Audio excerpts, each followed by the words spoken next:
नमस्कार। आकाशवाणी से प्रस्तुत है समाचार प्रभात।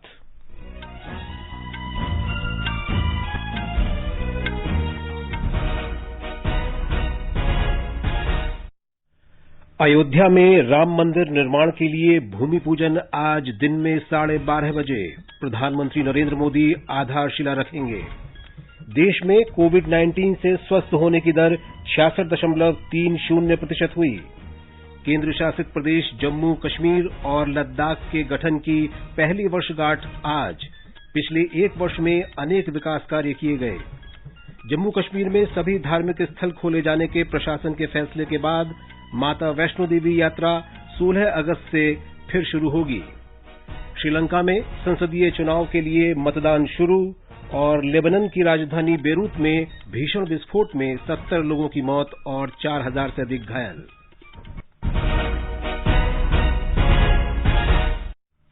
समाचार प्रभात के इस अंक में अपने सहयोगी देवेंद्र त्रिपाठी के साथ मैं विशाल शर्मा। प्रधानमंत्री नरेंद्र मोदी आज अयोध्या में राम मंदिर निर्माण के भूमि पूजन समारोह में भाग लेंगे। वे आधारशिला रखे जाने की प्रतीक पट्टिका का अनावरण करेंगे और श्री राम जन्मभूमि मंदिर पर स्मारक डाक टिकट जारी करेंगे। भूमि पूजन दिन के 12:30 पर आरंभ होगा और 12:45 पर संपन्न होगा। एक रिपोर्ट।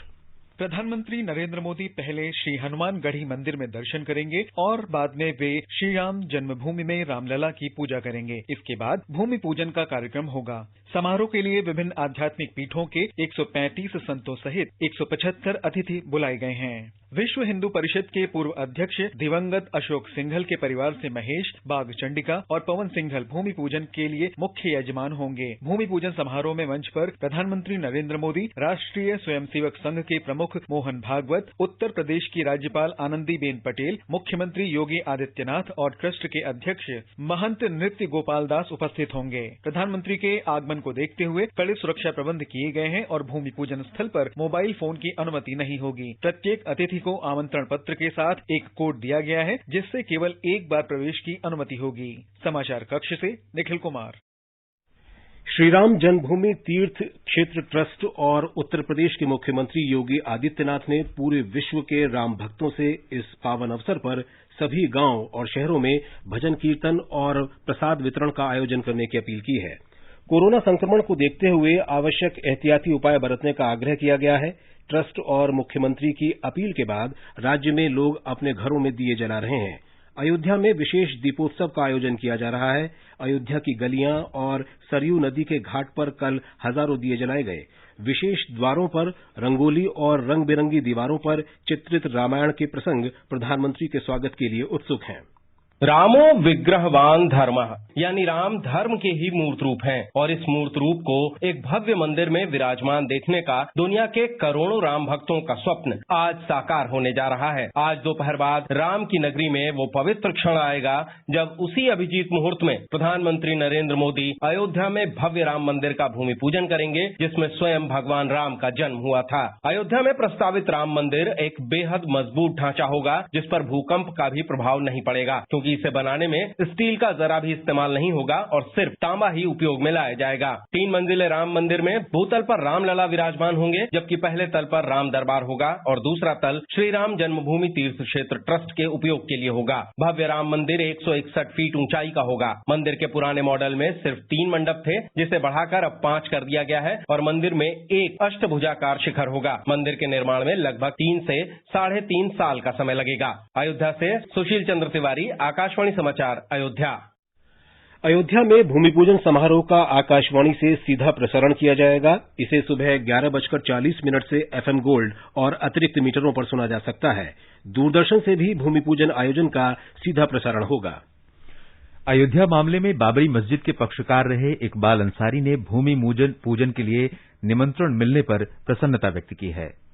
देखिए, माननीय प्रधानमंत्री अयोध्या आ रहे हैं, भूमि पूजन में आ रहे हैं। गंगा जमुनी जो तहजीब अयोध्या में है, हमेशा हम साधु संतों के बीच में रहे, अयोध्या में जो है मंदिरों के बीच में रहे, क्योंकि हमारा धर्म जो है वो हर धर्म का सम्मान करता है, सारे देवी देवताओं का सम्मान करता है। माननीय प्रधानमंत्री जी भूमि पूजन करने आ रहे हैं और हमें इस बात की खुशी है कि हमको भी न्योता मिला है। हम प्रधानमंत्री जी के लिए है जो है हिंदू धर्म के जो बहुत नायाब किताब लेके आया हूँ, जो रामचरितमानस है और एक रामनामी दुपट्टा है। ये हम जो है प्रधानमंत्री की स्वागत में ये जो है ये दुपट्टा और ये रामायण हम पेश करेंगे। अयोध्या के आम लोग भी इस आयोजन से बहुत प्रसन्न हैं। माननीय प्रधानमंत्री जी द्वारा शिलान्यास होने जा रहा है राम मंदिर का, इससे पूरे विश्व को बहुत खुशी है, हम लोगों को भी बहुत खुशी है। हम लोगों ने इसकी बहुत तैयारी कर रखी है। हर घर में दिया जलेगा, मोमबत्तियां जलेंगी, सारे घरों में झालर लग गए हैं और इसी के साथ अयोध्या फैजाबाद का विकास भी होगा और रोजगार भी बढ़ेगा। राम मंदिर निर्माण के बाद अयोध्या के लोगों को क्षेत्र के अत्यधिक विकास की उम्मीद है। अयोध्या का विकास उन विकास योजनाओं से होगा और उससे यहाँ रोजगार के अवसर बढ़ेंगे, हम लोग उससे लाभान्वित होंगे और हमको ये पूरा विश्वास है केंद्र और प्रदेश सरकार मिलकर के अयोध्या का ऐसा विकास करेगी कि जिससे यहाँ के लोग सुखी हों। छत्तीसगढ़ में लोग अयोध्या में राम मंदिर निर्माण के लिए आज हो रहे भूमि पूजन को लेकर बहुत उत्साहित हैं। ये क्षेत्र भगवान श्रीराम का ननिहाल माना जाता है। बताया जाता है कि वनवास के दौरान उन्होंने यहां लंबा समय बिताया था। पूरे छत्तीसगढ़ में आज विशेष उल्लास का माहौल है।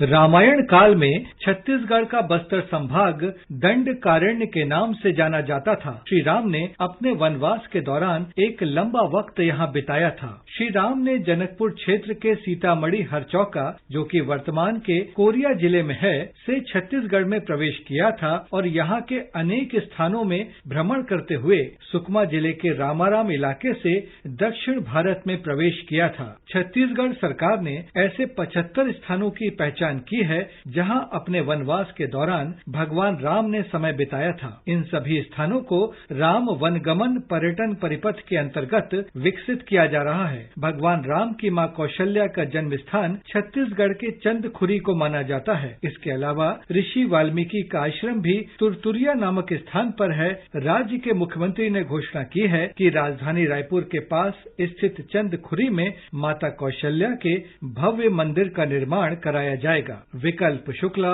आकाशवाणी समाचार, रायपुर। देश में कोरोना संक्रमण से स्वस्थ लोगों की संख्या कोविड मरीजों की संख्या से दोगुनी हो गई है। संक्रमण से स्वस्थ लोगों की संख्या 12,30,000 से अधिक हो गई है। इसके साथ ही संक्रमण से ठीक होने वालों का प्रतिशत 66.30 तक पहुंच गया है। लॉकडाउन के बाद से अब तक मृत्यु दर सबसे कम 2.10% रह गई है। स्वास्थ्य सचिव राजेश भूषण ने कल नई दिल्ली में संवाददाताओं को बताया कि मृत्यु दर निरंतर कम हो रही है। स्वास्थ्य सचिव ने कहा कि 24 राज्यों और केंद्र शासित प्रदेशों में प्रत्येक 10 लाख की आबादी पर राष्ट्रीय औसत से अधिक नमूनों की जांच की जा रही है। उन्होंने कहा कि भारत में कोविड-19 के कारण करीब 50% मृत्यु 60 और उससे अधिक उम्र के लोगों की हुई। करीब 37% मृत्यु 45 से 60 वर्ष के आयु वर्ग के लोगों की हुई। श्री भूषण ने बताया कि कोविड के कारण करीब 68% मृत्यु पुरुषों की और 32% महिलाओं की हुई है। भारतीय आयुर्विज्ञान अनुसंधान परिषद आईसीएमआर के महानिदेशक डॉक्टर बलराम भार्गव ने बताया कि भारतीय सीरम संस्थान ऑक्सफोर्ड की वैक्सीन बना रहा है। संस्थान को मनुष्य पर दूसरे और तीसरे चरण के परीक्षण की अनुमति दे दी गई है। डॉक्टर भार्गव ने कहा कि ये परीक्षण 1 सप्ताह के भीतर 17 स्थानों पर शुरू हो रहे हैं। तमिलनाडु में कोविड-19 से संक्रमित लोगों की संख्या 2,80,000 हो गई है। 2,08,000 से अधिक लोगों को स्वस्थ होने के बाद अस्पतालों से छुट्टी दे दी गई है। राज्य में कोविड से स्वस्थ होने वालों की दर 77.8% हो गई है। इस बीच राज्य के स्वास्थ्य मंत्री डॉक्टर सी विजय भास्कर ने बताया है कि कोविड महामारी के बारे में अफवाह फैलाने वालों के खिलाफ कानूनी कार्रवाई की जाएगी। कल चेन्नई में संवाददाताओं से बातचीत में उन्होंने कहा कि सोशल मीडिया में फैलाई जा रही एक खबर में दावा किया गया है कि राज्य में इस बीमारी का इलाज कर रहे 43 डॉक्टरों की भी मौत हुई है। यह खबर पूरी तरह निराधार है। कर्नाटक में कल 6,259 लोगों में कोरोना संक्रमण की पुष्टि हुई, जो एक दिन में संक्रमण की सबसे अधिक संख्या है। इससे पहले 30 जुलाई को सबसे अधिक 128 लोग संक्रमित पाए गए थे। राज्य में अब कोरोना संक्रमितों की संख्या 1,45,830 हो गई है। राज्य में कल कोरोना से 6,777 रोगी स्वस्थ हुए। इनमें से 4,274 लोग बेंगलुरु से हैं। राज्य में स्वस्थ मरीजों की संख्या 69,272 हो गई है। कल कोविड से 110 लोगों की मौत होने के साथ ही राज्य में मृतकों की संख्या 2,704 हो गई है। राज्य स्वास्थ्य विभाग के अनुसार कल 42,458 नमूनों की जांच की गई, जिसमें से 6,259 लोगों में कोविड की पुष्टि हुई। राज्य में अब तक 14,89,016 नमूनों की जांच की गई है। मध्य प्रदेश में एक मास्क अनेक जिंदगी अभियान के अंतर्गत अब तक 413 मास्क बैंक बनाए गए हैं। इस अभियान का उद्देश्य कोरोना संक्रमण से लोगों की सुरक्षा है। मास्क बैंक स्वयंसेवी संगठनों, जनप्रतिनिधियों और नागरिकों के सहयोग से स्थापित किए गए हैं।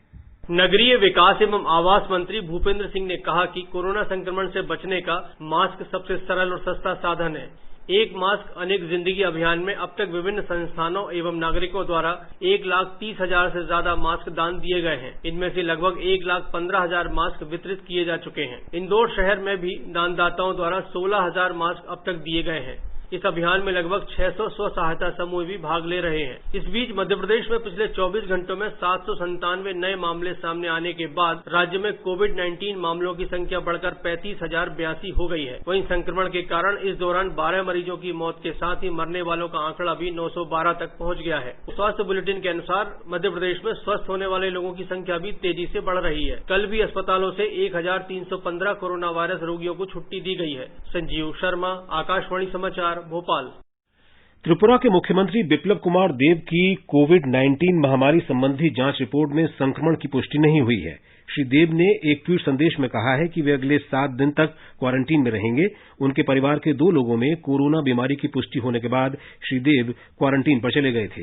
इस बीच राज्य सरकार ने त्रिपुरा के 193 कंटेनमेंट जोन में इस महीने की 31 तारीख तक के लिए फिर से लॉकडाउन लागू कर दिया है। इसके अलावा राज्य में कंटेनमेंट जोन को छोड़कर अन्य स्थानों में 11 अगस्त तक के लिए नए अनलॉक उपायों की घोषणा की गई है। 31 अगस्त तक रात का कर्फ्यू शाम 9 बजे से सुबह 5 बजे तक जारी रहेगा।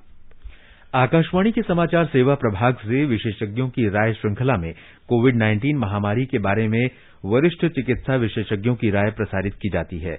आकाशवाणी से बातचीत में अखिल भारतीय आयुर्विज्ञान संस्थान एम्स में एनेस्थीसिया विभाग की डॉक्टर एस राजेश्वरी ने लोगों को घरों में रहने और हाथ साफ रखने की सलाह दी है। We have seen that there is a severe shortage of ICU facilities in the most developed of countries. And in order that we do not face the same calamity in our country, it is vital that we do not stress the health system by becoming more sick and bringing more patients. And for this, I urge that you must stay at home and must maintain hand hygiene to reduce the number of patients coming into the hospital. AIIMS के ही lab medicine विभाग में professor doctor पूर्वा माथुर ने कहा है कि corona virus को फैलने से रोकने के लिए सुरक्षित दूरी बनाए रखना बहुत महत्वपूर्ण है। Coronavirus spreads by droplets when a person coughs or sneezes. These droplets do not travel beyond 1 meter, and that is why it's important to maintain social distancing. ये समाचार आकाशवाणी से प्रसारित किए जा रहे हैं। खुजली झटपट दूर करे, जालिम लोशन, वही नाम वही काम, कुछ भी नहीं बदला। चर्म रोगों का दुश्मन जालिम लोशन। समाचार प्रभात में आपका फिर स्वागत है। आगे बढ़ने से पहले एक नजर फिर से मुख्य समाचारों पर। अयोध्या में राम मंदिर निर्माण के लिए भूमि पूजन आज दिन में 12:30 बजे प्रधानमंत्री नरेंद्र मोदी आधारशिला रखेंगे। देश में कोविड-19 से स्वस्थ होने की दर 66.30% हुई। केंद्र शासित प्रदेश जम्मू कश्मीर और लद्दाख के गठन की पहली वर्षगांठ आज। पिछले 1 वर्ष में अनेक विकास कार्य किए गए। जम्मू कश्मीर में सभी धार्मिक स्थल खोले जाने के प्रशासन के फैसले के बाद माता वैष्णो देवी यात्रा 16 अगस्त से फिर शुरू होगी। श्रीलंका में संसदीय चुनाव के लिए मतदान शुरू और लेबनान की राजधानी बेरूत में भीषण विस्फोट में 70 लोगों की मौत और 4000 से अधिक घायल। केंद्र शासित प्रदेश जम्मू कश्मीर और लद्दाख के गठन के बाद से दोनों प्रदेशों में बड़ी तेजी से विकास हो रहा है। पिछले साल 5 अगस्त को केंद्र सरकार ने संविधान के अनुच्छेद 370 में संशोधन कर जम्मू कश्मीर का विशेष राज्य का दर्जा समाप्त कर दिया था। 5 अगस्त 2019 से पहले कुल 172 स्थानीय लोग विभिन्न आतंकवादी गिरोहों में शामिल हुए थे। 5 अगस्त 2019 के बाद से आज की तारीख तक आतंकी गिरोहों की भर्ती में 42% की कमी आई है और तब से अब तक आतंकी गिरोहों में शामिल होने वालों की संख्या 170 से घटकर 100 हो गई है। पाकिस्तान के कब्जे वाले कश्मीर से भारत में घुसपैठ की कोशिश करने वालों की संख्या में भी 33% की कमी आई है। जम्मू कश्मीर में आतंकवाद से जुड़ी हिंसा में 54% की कमी आई है। पिछले साल 5 अगस्त से पहले हुए 395 घटनाओं की तुलना में 5 अगस्त के बाद से अब तक मात्र 181 ऐसी घटनाएं हुई हैं। इस तिथि के बाद घटित 1391 कानून व्यवस्था से संबंधित मामलों में 80% पहले 3 महीनों अगस्त, सितंबर और अक्टूबर में सामने आए। इसके बाद स्थिति में काफी सुधार आया और कानून व्यवस्था से जुड़े मसले जो पहले औसतन 370 हर महीने दर्ज होते थे, वह आज कम होकर 28 घटनाएं प्रति माह हो गया है। दिवाकर, आकाशवाणी समाचार, दिल्ली। संविधान के अनुच्छेद 370 में संशोधन और 35A हटाकर 2 केंद्र शासित प्रदेश जम्मू कश्मीर और लद्दाख बनाए जाने का आज 1 वर्ष पूरा हो रहा है। सुरक्षा एजेंसियों के लिए ये संतोष और उत्साह का विषय है कि वर्ष के पहले 6 महीने में कोई विरोध प्रदर्शन नहीं हुआ और कानून व्यवस्था से जुड़ी केवल 14 घटनाएं हुई। सरकारी आंकड़ों के अनुसार इस साल जनवरी से लेकर अब तक कश्मीर घाटी में छुटपुट घटनाओं को छोड़कर कोई बड़ी अप्रिय घटना नहीं हुई है। पिछले वर्षों के मुकाबले में अभी तक इस वर्ष कानून व्यवस्था की स्थिति नियंत्रण में रही और किसी भी हिंसक प्रदर्शन में किसी सिविलियन की मौत नहीं हुई है। इससे ये बात साफ है कि घाटी के नौजवानों को इस बात का एहसास होने लगा है कि बेकार के झगड़ों में कुछ हासिल होने वाला नहीं है। इस साल कुल मिलाकर छोटी मोटी 14 घटनाएं हुई है और ये संख्या भी पिछले वर्षों के मुकाबले में बहुत कम है। इससे भी ये साफ हो जाता है कि धारा 370 हटने के बाद घाटी में एक बदलाव आया है। आज घाटी में पत्थर मारने की घटनाएं नहीं हो रही हैं और घाटी का नौजवान IAS और अन्य परीक्षाओं में भाग लेकर सफलता प्राप्त कर रहा है। आकाशवाणी समाचार के लिए जम्मू से RK रैना। केंद्र शासित प्रदेश जम्मू कश्मीर के उपराज्यपाल गिरीश चंद्र मुर्मू ने निर्वाचन क्षेत्र विकास निधि की तरह खंड विकास निधि के सृजन को मंजूरी दे दी है। प्रत्येक खंड विकास परिषद के अध्यक्षों के लिए 25 लाख रुपए निर्धारित किए जाएंगे, जिनका इस्तेमाल स्थानीय खंड विकास कार्यों के लिए होगा। खंड विकास परिषद के अध्यक्ष स्थानीय प्राथमिकताओं के आधार पर संबंधित कार्यों की पहचान कर सकते हैं। लद्दाख 7 दशक पुराने अपने सपने के साकार होने की आज पहली वर्षगांठ मना रहा है। पिछले वर्ष आज ही के दिन लद्दाख को केंद्र शासित प्रदेश का दर्जा मिला था। उपराज्यपाल RK माथुर ने इस अवसर पर लोगों को बधाई दी है। The date of 5th August 2019 is historic. Ladakh has launched into a new historic journey altogether. I congratulate all of the Ladakhis on this occasion. Akashvani से विशेष साक्षात्कार में श्री माथुर ने विश्वास व्यक्त किया कि लद्दाख के लोगों में सभी क्षेत्रों में आगे बढ़ने की पर्याप्त क्षमता है। उन्होंने कहा कि अनुशासित और कड़ी मेहनत करने वाले लद्दाख के लोगों को बेहतर जीवन मिलना चाहिए। उपराज्यपाल ने कहा कि केंद्र शासित प्रदेश का प्रशासन उन सभी पहलुओं पर काम कर रहा है जो लद्दाख के लोगों के लिए नए अवसर लाएगा और उनकी आकांक्षाएं पूरी करेगा।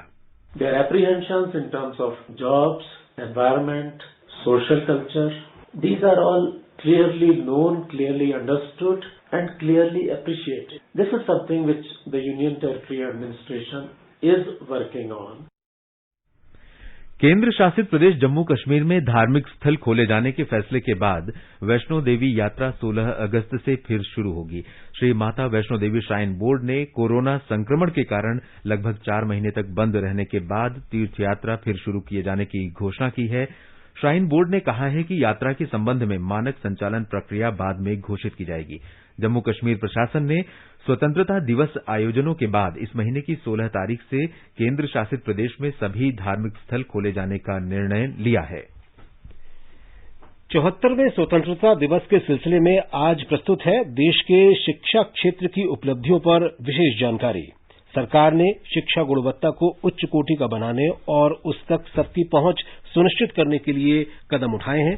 पिछले 6 वर्षों में देश में शिक्षा के लिए मजबूत बुनियादी ढांचा खड़ा किया गया है।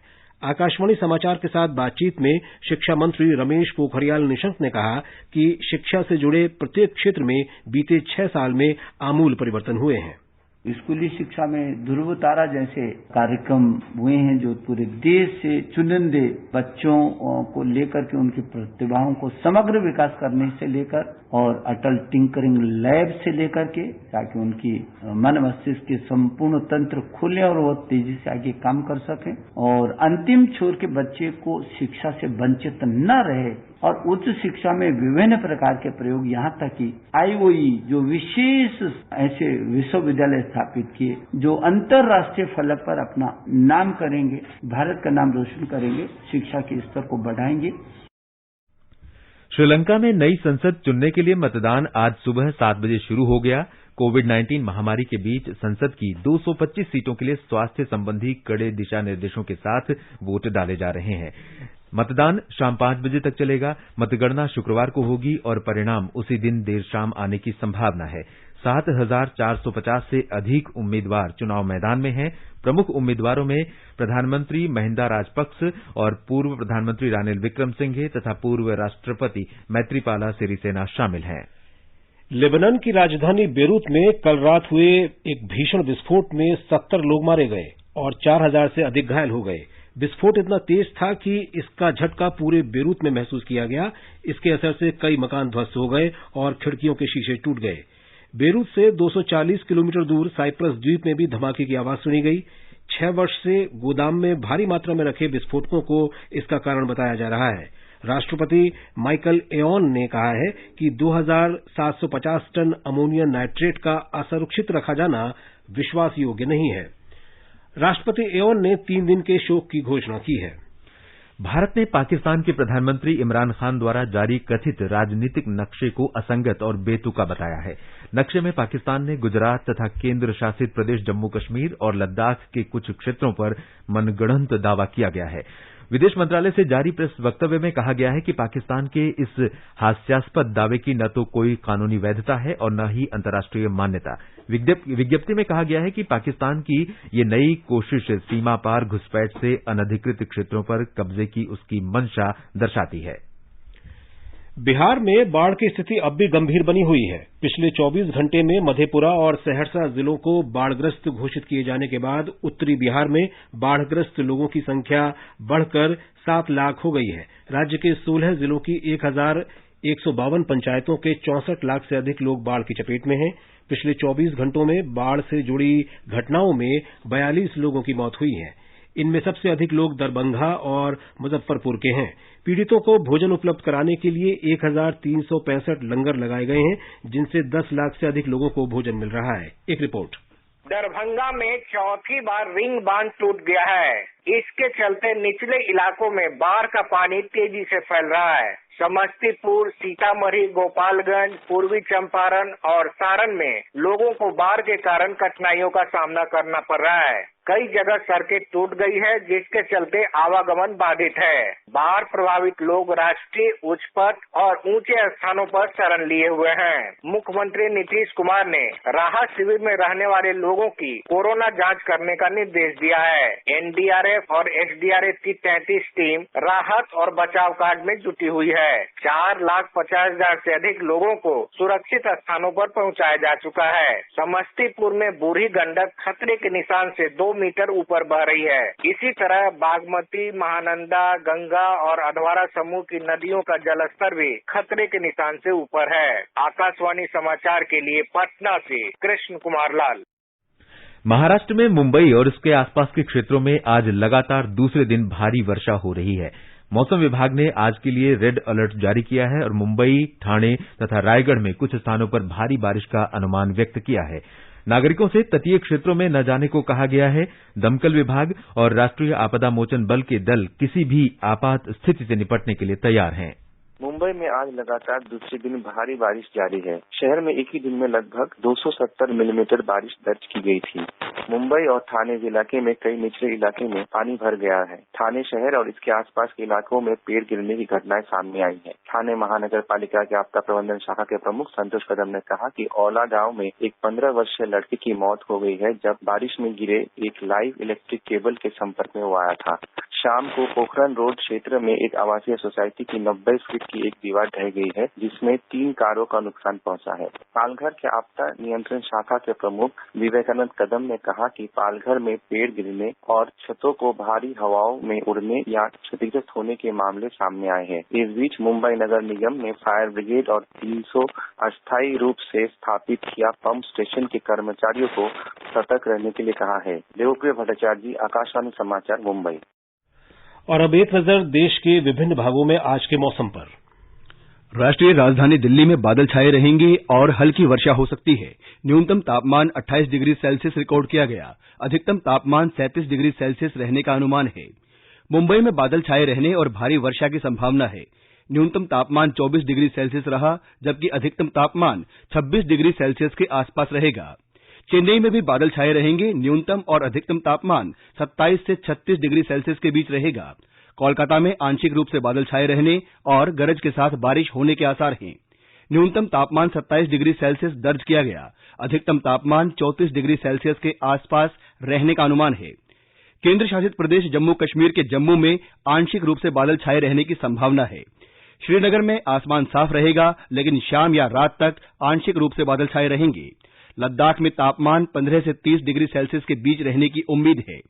गिलगित में न्यूनतम तापमान 17 से 37 डिग्री सेल्सियस के बीच रहने का अनुमान है।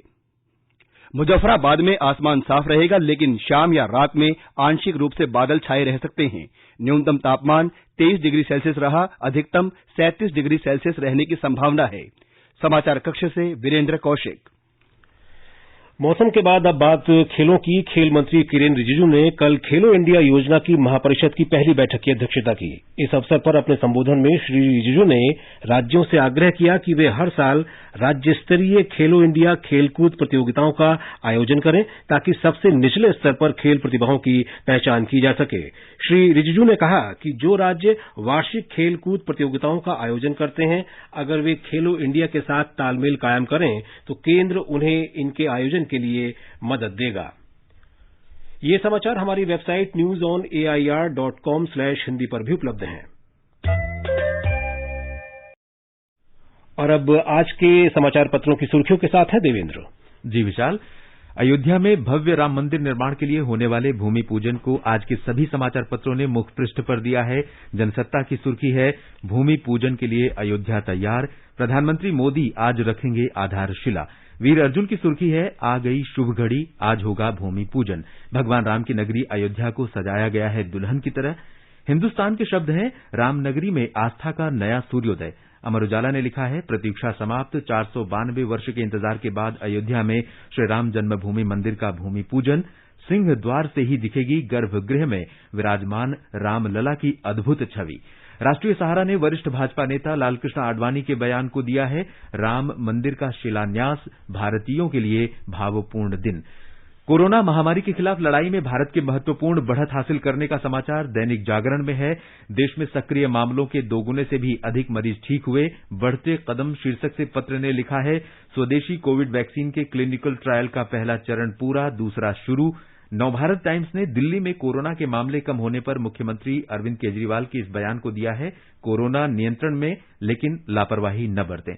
अभिनेता सुशांत सिंह राजपूत की मौत मामले में बिहार सरकार द्वारा सीबीआई जांच की सिफारिश को हिन्दुस्तान सहित सभी अखबारों ने पहले पन्ने पर दिया है।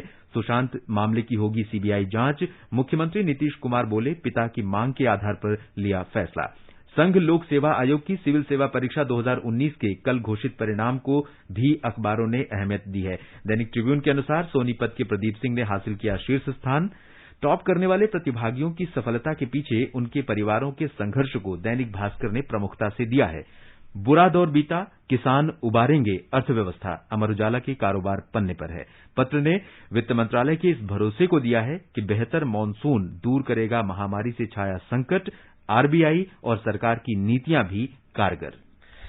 धन्यवाद देवेंद्र समाचार पत्रों की सुर्खियों के बारे में जानकारी देने के लिए। और अंत में मुख्य समाचार एक बार फिर। अयोध्या में राम मंदिर निर्माण के लिए भूमि पूजन आज दिन में 12:30 बजे।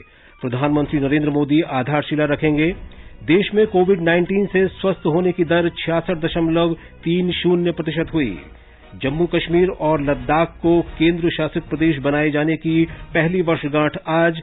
पिछले एक वर्ष में अनेक विकास कार्य किए गए। जम्मू कश्मीर में सभी धार्मिक स्थल खोले जाने के प्रशासन के फैसले के बाद माता वैष्णो देवी यात्रा 16 अगस्त से फिर शुरू होगी। श्रीलंका में आज संसदीय चुनाव के लिए मतदान और लेबनान की राजधानी बेरूत में भीषण विस्फोट में 70 लोगों की मौत और 4000 से अधिक घायल। इसके साथ ही समाचार प्रभात का ये अंक समाप्त हुआ। नमस्कार।